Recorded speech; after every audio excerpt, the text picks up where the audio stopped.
দেখুন কতটা অনেকটাই ছিল। এখন দেখুন শাকটা ফুটছে আর জল বেরিয়ে এসেছে। আমি কিন্তু জল দিইনি। এবার আমি ঢাকা দিয়ে দেবো। ঢাকা দিয়ে আঁচটা কমিয়ে দেবো। একদম সিম্পল ওয়েতে রান্না করব। মাছটা ভাজা চলছে মাথা। তারপরে আমি পাঁচফোড়ন দিলাম। সাথে পাঁচফোড়ন মানে মেথিটা একটু বেশি দিয়েছি, শুধু স্মেল। এটা আর কোনো মশলা দেবো না। এবং দুটো শুকনো লঙ্কা দিয়ে দিলাম। এরপর একটু নাড়িয়ে নেব। তো যখন দেখবেন একটু হালকা লাল লাল হয়ে এসেছে, আমি মাছ তিনটে তুলে রেখেছি, ভাজা হয়ে গেছে, কিন্তু মাথাটা একটু ভাজা করতে একটু সময় লাগবে। এবং ভাজা হতে হতে দেখুন আমি এই যে ফোড়নটাও দিয়ে দিয়েছি। ভাজা হয়ে যাবে, ফোড়নটা একটু হালকা রেডিশ কালার হবে। তারপরে কুমড়োটা দিয়ে দিতে হবে এবং জল ছাড়া করবেন, খুবই টেস্টি হবে। ধীরে ধীরে একদম সিম আঁচ করে, দেখুন আমি আঁচটা একদম সিম করে দিয়েছি, কারণ ভাজাটাও ধীরে ধীরে হবে।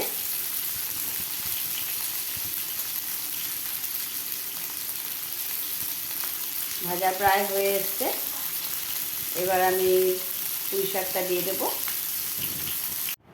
Good evening all friends. আজকে আমি আপনাদের সামনে দেখাবো ইলিশ মাছ দিয়ে পুঁই শাকের একটা তরকারি। তো দেখুন, এটি ইলিশ মাছের মাথা, তিনটে মাথা ছিল, আর তার সাথে ছোট ছোট আরও 3 পিস মাছ রয়েছে। এবং বাজার থেকে কুমড়ো কিনে নিয়ে এসেছি। আর পুঁই শাকটা দেখছেন, এটা কিন্তু সম্পূর্ণ সার ছাড়া আমার বাড়িতে তৈরি। তো খেতে বুঝতেই পারছেন কত সুন্দর লাগবে, অসাধারণ টেস্টি হবে। তো আমি এবার নিয়ে যাচ্ছি রান্না করার জন্যে। নুন দিয়ে দিলাম পরিমাণ মতো,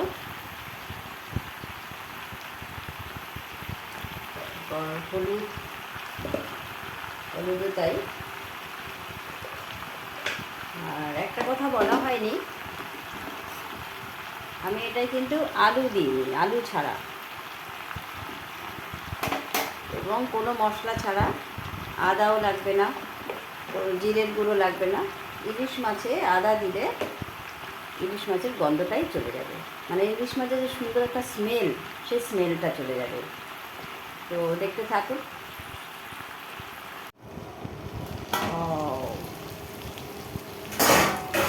দেখুন হয়ে গেছে আমার পুঁই শাক রান্না, এবং টোটালি জল ছাড়া। দারুণ সুন্দর টেস্ট হবে। গরম গরম খেতেও ভালো লাগবে।